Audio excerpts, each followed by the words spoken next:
Assalamualaikum warahmatullahi wabarakatuh. Al-Fatihah. A'udzu billahi minasyaitonir rajim. Bismillahirrahmanirrahim. Alhamdulillahi rabbil alamin. Arrahmanir rahim. Maliki yaumiddin. Iyyaka na'budu wa iyyaka nasta'in. Ihdinas siratal mustaqim. Siratal ladzina an'amta 'alaihim ghairil maghdubi 'alaihim waladdallin. Amin. Bismillahirrahmanirrahim.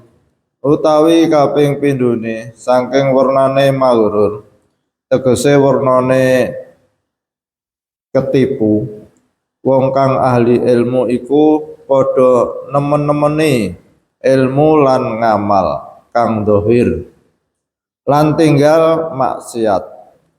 Tetapine atine ora ilang-ilang saking sifat madmumah, tegese sifat kang ala kaya takabur lan riya lan sum'ah lan amrih keluhuran, amrih olone koncone lan amrih kuncara maring menungso. Malah terkadang orang ngerti yen mengkono iku maksiat lan mengkono iku dosa gedhe.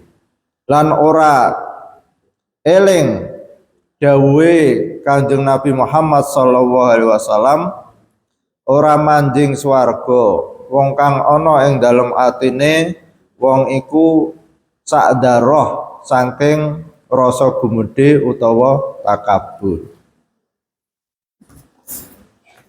Bismillahirrahmanirrahim.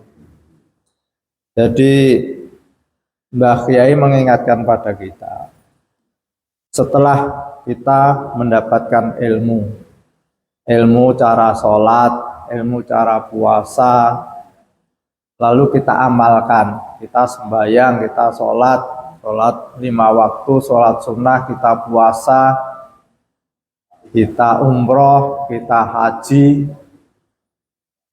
Dari ilmu itu kita amalkan. Tapi setelah kita mengamalkan itu belum cukup. Agar kita menjadi orang yang tidak tertipu itu belum cukup. Hanya modal ilmu dan amal. Harus kita ingat bahwa amal yang kita lakukan itu akan dirampok oleh setan. Karena setan itu berusaha bagaimana kita itu agar menjadi orang yang rugi. Sebagaimana sabda Rasulullah SAW, tidak akan masuk surga orang yang dalam hatinya itu ada rasa kesombongan, walaupun toh itu seberat darah. Nah, ini peringatan bagi kita. Ini urusan hati. Jadi setelah kita punya ilmu, kita mengamalkan, sekarang hati kita bersihkan dari perampok-perampok amal itu. Lalu yang kedua, besok di akhirat itu orang-orang yang mengamalkan ilmunya, yang melakukan amal ibadah, tapi karena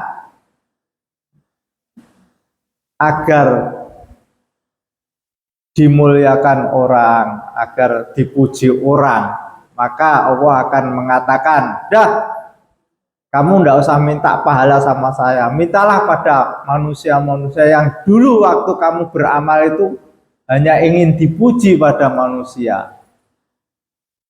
Ini hati kita harus bersihkan dari. Yang ketiga, bagaimana sabda Rasulullah, yang namanya dengki, merasa tidak senang orang mendapatkan nikmat itu sebagaimana api membakar kayu bakar. Jadi dengki itu akan membakar kebaikan-kebaikan sebagaimana api itu membakar kayu. Nah, ini kaitan hati kita. hati kita itu sudah bersih atau belum kalau ada tetangga kita, ada teman kita, ada orang kita mendapat nikmat. Karena kadang-kadang kita itu ya itu, kalau ada orang lain mendapat nikmat itu rasanya kok tidak nyaman atau gimana. Apalagi itu ada unsur persaingan, itu tambah tidak nyaman lagi. Misalkan kita bersaing tentang usaha, tentang kedudukan dan sebagainya, sementara rival kita atau musuh kita itu mendapat nikmat, wah bisa beli rumah, beli mobil, itu hati kita rasanya kadang-kadang tidak terima. Nah ini harus kita bersihkan. Karena apa? Karena ini akan merampok amal ibadah kita. Lalu kita beramal karena manusia. Kita umroh berkali-kali, hatinya itu ada keinginan biar saya ini orang yang benar-benar beribadah pada Allah. Buktinya saya tiap tahun bisa umroh. Nah, ya ini harus kita bersihkan itu. Lalu tadi yang ketiga itu merasa sombongan. Kelebihan-kelebihan yang ada pada kita itu jangan sampai menjadikan kita menjadi orang yang sombong. Sebagai perumpamaan, misalkan ada seorang petani menanam padi. Nah, ketika menanam padi itu dia tentu mengharapkan panen. Tapi dia lupa bahwa padi itu tidak cukup ditanam saja. Harus dijaga dari tikus, dari yuyu, dari hama wereng, dari rumput yang tumbuh. Kalau hanya menanam padi tanpa menjaga dari perampok-perampok atau hama padi itu, maka orang itu tidak akan panen, akan menjadi gagal. Ketika masanya panen, sudah dirampok oleh tikus-tikus itu, atau sudah dirusak oleh yuyu, atau dirusak oleh rumput-rumput yang tumbuh di sebelahnya, sehingga padi itu tidak bisa berbuah dengan baik. Begitu juga amal kita. Setelah kita dapat ilmu, kita amalkan, maka hati kita harus kita bersihkan.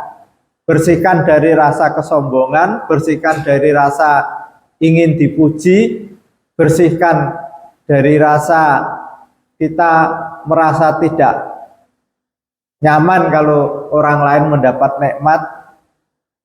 Karena apa? Karena Allah itu membagi-bagi nikmat itu pada hambanya. Jadi kalau kita itu merasa orang lain mendapat nikmat kok tidak senang, seolah-olah kan kita tidak menerima apa yang Allah putuskan, bahwa si A ini bisa beli rumah, si A ini bisa beli mobil. Ya ini tugas kita. Jadi kita ada 3 tugas agar menjadi orang beruntung. Pertama, punya ilmu. Yang kedua, mengamalkan ilmu. Yang ketiga, menjaga hati kita agar menjadi hati yang bersih.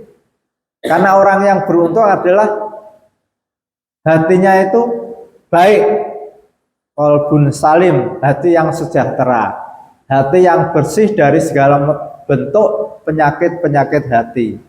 Bagaimana yang sudah kita urai dari pamer, sombong, lalu ingin dipuji, lalu kita ada rasa dengki, itu semua harus kita bersihkan.